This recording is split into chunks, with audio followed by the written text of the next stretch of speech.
Good evening. Welcome to Instructional Design from the Ground Up. We are live on this Tuesday evening, and we are so happy you're with us tonight. And I'll tell you what, if you're an instructional designer, if you're a teacher, trainer, manager of the function, subject matter expert, or anyone else who's interested in instructional engineering, you are in the right place. And tonight, Denise, we've got one special guest, and I can't wait to get started. Yes, we do. We have with us a special guest, Erin Stevenson. She is an all star soccer player. She is a student at UMBC, and she's in the graduate program for IST, for Learning and Performance Technology.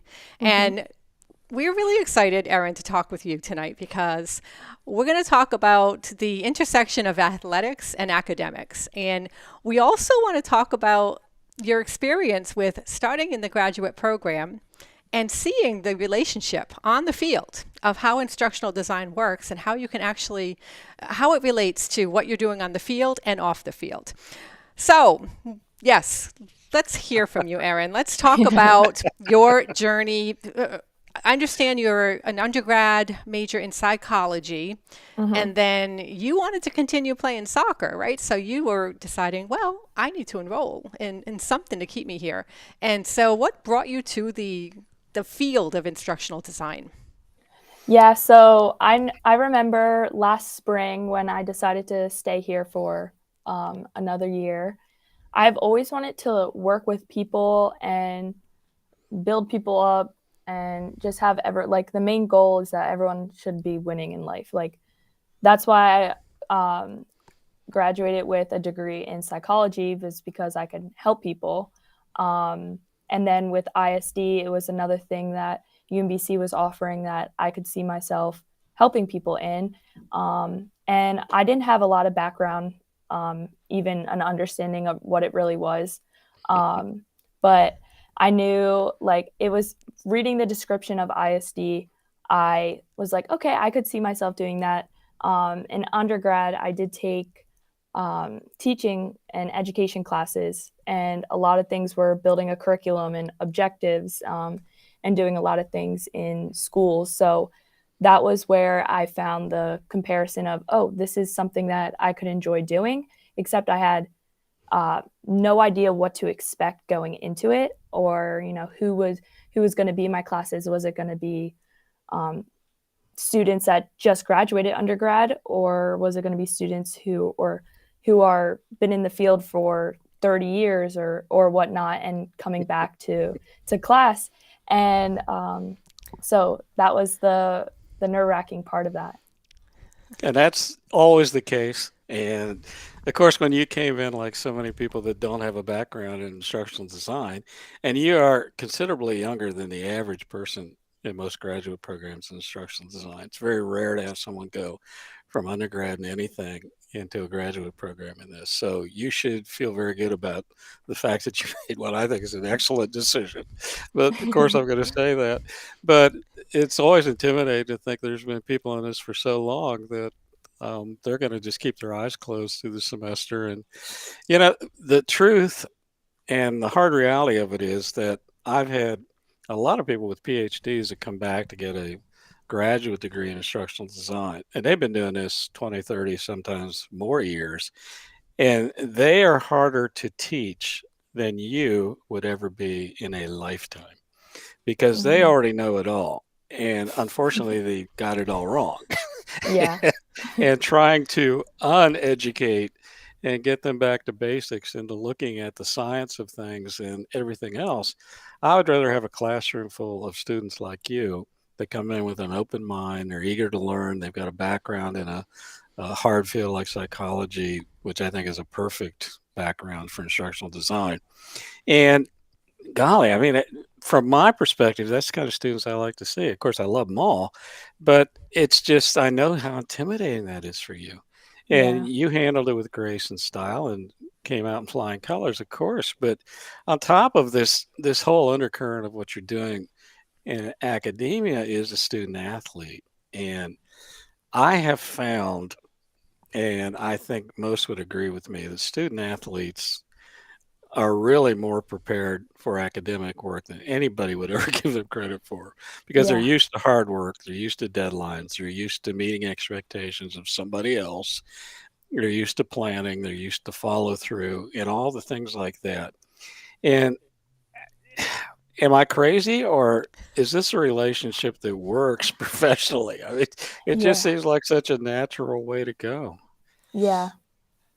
So with like that, I mean, being a student athlete, you do have those deadlines and that mentality of, I guess for me, I saw that coming into ISD as a challenge of not knowing anything, and I kind of want to take challenges head on. So I want to be good at everything I do, and that was the main goal of my first semester. Was how can I get great at this because I don't want to fail, and that's the competitiveness that comes with sports, and ended up being competitive in school because a lot of times when, especially in discussion boards and things like the projects we were doing, and you're getting feedback from students, you kind of, I mean, you listen to what people are saying, and if it's critique and positive feedback, you take Mhm. that and you learn from it. But there was a lot of times with not having that experience, always questioning myself of, is this right? Um, and because you would read some other people's work, and it's like, well, mine doesn't sound anything like this. I don't know if it's right. And then so then it's, I'm questioning myself on is if this is right, and then getting feedback about from students that are like, I don't know if this is right. But so a lot of times it would get hard, but that was still part of the challenge of me wanting to be good and in that. See, and I think that's perfect because I had an opportunity to watch you play. So you're a midfielder defender, correct? I mean, have you always Yep. played that position? Oh, well, when I was younger, I played forward, I and thought so. then I don't and know why. then and then I got, as I grew up, I went to an outside back and Yeah, then a center back and then yeah, midfield because it was yeah. like I always have had that attacking mindset of like I want to go to goal, but I can also completely destroy someone defensively. So Yes, you the can. midfield, the mid, yeah, the midfield role is the perfect. I can go Yeah. forward and I can defend, and it's perfect. So we were watching, and my wife Karen and my daughter Savannah were with me, and we were watching, and here goes 17. And I said, "Wow, I can't believe the tenacity. I can't believe how you defended and how you I mean, it's not aggression. It's I don't know how to describe it, Aaron. It's just Focus, this whole right? thing. Nobody's going to get by you, Yeah. and you could tell the other team was intimidated because they would go right or attempt to go around you, and they Hmm. were never successful. Yeah. Um, but watching you and then thinking about you in the classroom and that tenacity and everything you bring to that to me, that is a perfect combination of skills. That's a perfect way to look at things. And yellow cards aside, of course, you never got any yellows, did you? N- I don't think so. I don't No, know. In I that don't. game, I don't know if I did. Yeah, of course not. But just this whole thing, and I've been blessed to have other student athletes like Jairus Lyles from the 2018 team. Hmm. Uh, one beats the 16. Hello. Yeah. I mean, a once in a lifetime thing, and to have him as a student, it was such an honor. And he was such a gentleman and a wonderful person, still is. And I was also talking to Brian Barrio about this too, your athletic director, about the relationship between athletes and academics, and how, from his experience, almost everyone who is on the teams are actually the better people in the classroom. And I have to agree with that.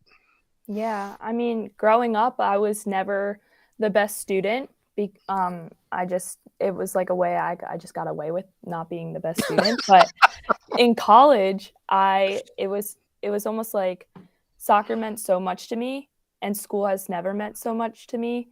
So Hmm. I needed to find, if I wanted to play soccer, I had to do well in school. So Yep. then you start training your mind of, okay, I have to do well in school. I have 25 plus hours of soccer time, of sport time, of either practice, lifting, meetings. I need to find time to do all this schoolwork in between here, go to class, and do well in class, have networks with my professors, and so I can be able to play. And then at one point, you start to weigh out things, and you're like, okay, well, school is very important. Like, I need to get this degree. And then at one time, your mindset kind of changes to mainly focus on school. Yeah, I would think that the learning journey is similar to that journey to with athletics in terms of understanding that when you are on the field, you need to be in your element. You need to be focused. You need to know your goal.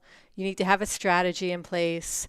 You don't just go on the field and think, well, whatever happens, happens. I'm assuming as an athlete, you go in there prepared.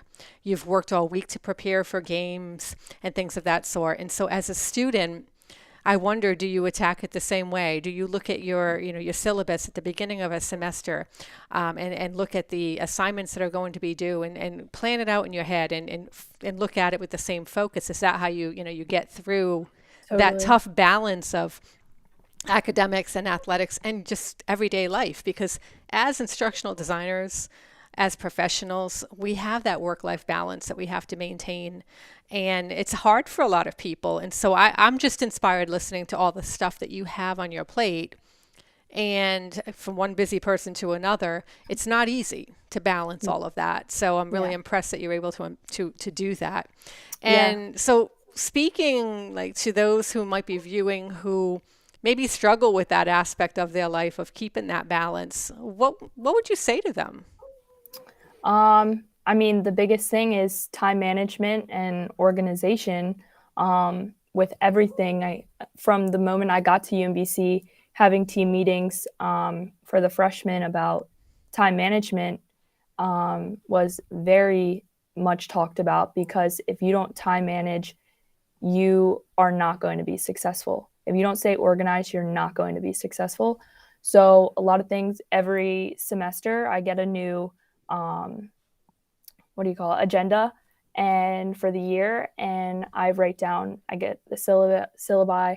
I write down every single assignment, when it's due, when I need to start working on it, and things like that. And that was something I found to be very helpful of staying organized. But I mean, when you are trying to balance things, I found from not being when I ended my soccer career at UMBC, I was like, oh, this is so nice. I have so much time to do nothing. And then I'm sleeping in, I'm doing really whatever. I do my work. But then you start to realize, like, why am I not on a schedule? Why am I doing my homework at all different times? Like, every single day it's a different time. So then it was like, all right, let's have like a wake up time. This is when I eat. This is when I do homework, here. Because that is the student athlete mentality of, when am I going to wake up? What do I have to do today? When can I do it? And that is the biggest thing. So I would just preach organization, keep yourself on a schedule, be disciplined with the schedule, and manage your time really well. Sounds like a And Erin, process, see right? that? Yeah. Chuck, Yeah. it sounds like an engineering process, doesn't it? See, and this is the perfect thing. This is why I will continue to make the argument that instructional designers are incredible managers. And now I'm going to say student athletes in instructional design are incredible managers of process, because all the things that you described, Erin, are the things that you use to project manage. Whether you're doing a project for yourself, whether you're doing a project for thousands of people, those are the same skill sets. You set deadlines and goals, and you come up with how much time you're going to allocate for this and what resource will go to that. And that's exactly what you've done. And I think in a very natural way, all of the things that will come from here, whether you play professionally or whether you decide to be a psychologist or an instructional designer, you're going to be successful because you already have the skill set and the mindset to be able to go through this process and do the tough things that it takes. And that's the difference. And that's why you've stood out to me from the very beginning, this student athlete approach, but also this very systematic and pragmatic approach to anything that you do. And I Hmm. would guess if you were going on a trip, you would have a checklist and what Yes. time you would get to the airport, Yeah. right? And Hmm. you would know when you're going to land, and because that's the way your mind works. Yeah. And I have so much respect for that, Aaron. I really do. Oh, thank you. And I think that that will make you a successful instructional designer because, well, I don't know. I don't know how you feel, Chuck, but I live by checklists and I live by processes. And I imagine that most instructional designers who are successful in their roles possibly do the same thing. Is it inherent type of trait in instructional designers to be have that organized, structured process? I love that structure. That's why I like ISD. I love the Hmm. structure of it. There's an actual science behind what we do where it's an engineering science, as Chuck and I always say. It's an engineering science where It absolutely is. yeah, and it makes it more doable in my eyes. It's not this open-ended Yeah. thing that is like, artsy and what if and let's be creative. And no, there's a Hmm. scientific approach to everything that you do. And it sounds like the same thing with Yeah. athletics. Yeah. Well, I think it's absolutely true. And you can tell when people don't know what they're doing. It's obvious on the field of play when someone's not a good athlete. Yeah. It's also obvious to us as designers when people are not good designers, when they can't plan and do all the things. There's lots of amateur designers out there. There's a lot of people that attempt to teach and sometimes put together courseware and projects and whatever. And you can tell the difference instantly in this. And I'm assuming, Aaron, when you look at athletes, and probably now, I'm sure that that's gone down to the level of when you just look at people, you can tell who's got it together and who doesn't, and who has the basic skill sets to be able to be successful and who doesn't, and who has the Mhm. potential to go from where they are to where they need to be. And all of this runs in parallel lines, doesn't it? I mean, everything you've done like this. Definitely. Definitely. I mean, preparing for a game, and breaking down, you go over scout of the other team and you break down everything to the very bottom.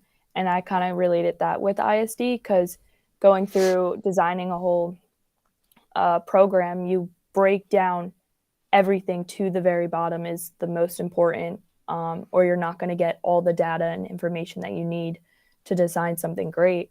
And then, we were talking about it earlier with positions. If I'm not doing what I need to do in my position, then it's going to break the entire system. The whole Yep. system is just not going to work. So everything has to align, and everyone needs to be doing their job. So I think that relates a lot to ISD. Yeah, it's the whole thing. And Mm-hmm. the scouting part of it too. I didn't think about that, but that's absolutely true. And I remember when I was working in San Francisco a lot and flying out there and back just seemed like weekly. And there was a gentleman who was a scout for the Chicago Bears, for the NFL club. And I would seem to end up next to him on flight after flight. And he was telling me about things that he would look for that it never even occurred to me that were important things. So in his scouting, and I can imagine his reports, although I never saw them, but the things that he would talk to me about, I was so unaware of those kind of things and the fact that they were important. And I think that's a quality and skill. Don't you scout everything that you do? I mean, isn't that part of your mentality is, okay, now I need to tear this apart. And Hmm. I just went frozen. So I will be back here in a second. Yeah, Chuck, come back in. Well, I mean, I would say to that of not being complacent, um, Mm-hmm. because, I mean, if people, you obviously know that people are looking at you and scouting you. So then in my mind, I start breaking things down and thinking like the other people and saying, okay, well, if they think that I'm always going to kick a diagonal long ball, let's just say, what can I do now to throw them completely off of like, oh, she's not going to do this time. So I always try and just put myself in other people's shoes and think, I guess for myself of like, Mm-hmm. what is she thinking I'm about to do? So Hmm. I don't know, a lot of things of like, yeah, I guess sports is a really big system, because you are breaking everything down to a T. Um, but yeah, And analysis. I mean, take the analysis part of Addy, the Addy model in ISD, and in athletics. I mean, I would imagine that as an athlete, you are looking at your competition and analyzing them for that very reason, to be able to yeah, find those very predictable moves that people rely on in certain situations. So when you are playing against them, you know what they're going to do probably. yeah, High probability that they may do that because they've done it in the past several times. And yeah, so that's the analysis part really, is being able to look at what is happening and is there a pattern? And if so, how can, well, from an athlete, how can you capitalize on that? yeah. Yeah. And I also found like something you were saying earlier that it, being open to seeing what your competition is doing. But I also took that to mean open to learning, and whether that's on the field or as an instructional designer, serving a client, working with a team of instructional designers or Hmm. SMEs, a system, people who are subject matter experts. It's vital to be open-minded and eager to learn from what others are doing. So kind of role Yeah. modeling in a way. How do you feel about that as an athlete? Have you done that kind of like role modeling, looked at people who are really excelling in the sport and trying to figure out what they're doing and kind of shadowing them to be able to improve your game? Oh, totally. I mean, we all have those role models in like in every way we could. So a lot of mine being on like the women's national team, I have a lot of role models that when I'm watching them play, I'll specifically watch the midfielders and I'll be like, "Oh, that really worked. Like I want to try that." And you want to be like people. I mean, you strive to be like someone, but obviously try and do it in a different way and make it your own. Um, but with the openness, that was a big thing, of going into the certificate program. Of it was like, yeah, I want to be open to what I'm about to do, but it was really nerve wracking, of then seeing, in the first week that a lot of students have experience in it. And I was just like, okay, well, let's do this and open the book. And I think that's what separated me a lot from the my classmates and currently, because I am reading directly from assigned textbooks and extra readings and videos. So we were talking about earlier, like I'm not very biased to what I'm doing. So I'm open to what anyone is telling me, because I don't have a way to do it that's I've been doing always. I am now absorbing what I'm reading and going and realizing, okay, I can do it this way, I can do it that way. It's not ISD is not a one size fits all, is what I've learned. So yeah. Well, Yeah. see that. So you're going to be and are a role model for a lot of other people too. And I think even the most experienced in your classes and in the discussion boards and the other conversations you have with students, I think they are probably looking at you and saying, I wish I'd have done this when she's doing it. I wish I would have been as sharp about this as she obviously is. And you are a role model for people. You will provide a lot of leadership as you go through whatever career you choose to do. And Erin, I'm impressed with you. I'm impressed with what you bring to the field. I'm impressed with your attitude and your drive. And all of those things I think are important. And before we get out of here, I want to hear what your next steps are, because I think I know what you are thinking about doing besides Mm-hmm. studying ISD, but I want you to share with us what you are thinking about for the future. Mm-hmm. So I have always wanted to play professional soccer. So that is a big goal of mine, of wherever that takes me, whatever country. Um, Looking at a little bit about Brazil, but that's still up in the air. I'm pretty open to anything right now. Of if I do end up playing soccer, all right, let's see where that takes me. If not, I'm going to be okay with whatever else comes. And if that's, starting a full-time job, of which I just got a full-time job. And it's funny because they actually talked about me, and I told them a little bit about my certification that I'm getting. And they would love, if I continue with them, if I could use what I've learned and use my certificate to end up doing training and designing a system or something with the business to make them better. I think that would be a good asset for their company. If that's what they needed, then I would definitely love to use what I'm learning and apply it to their company. If that's not, I could go to grad school for psychology, or just keep working.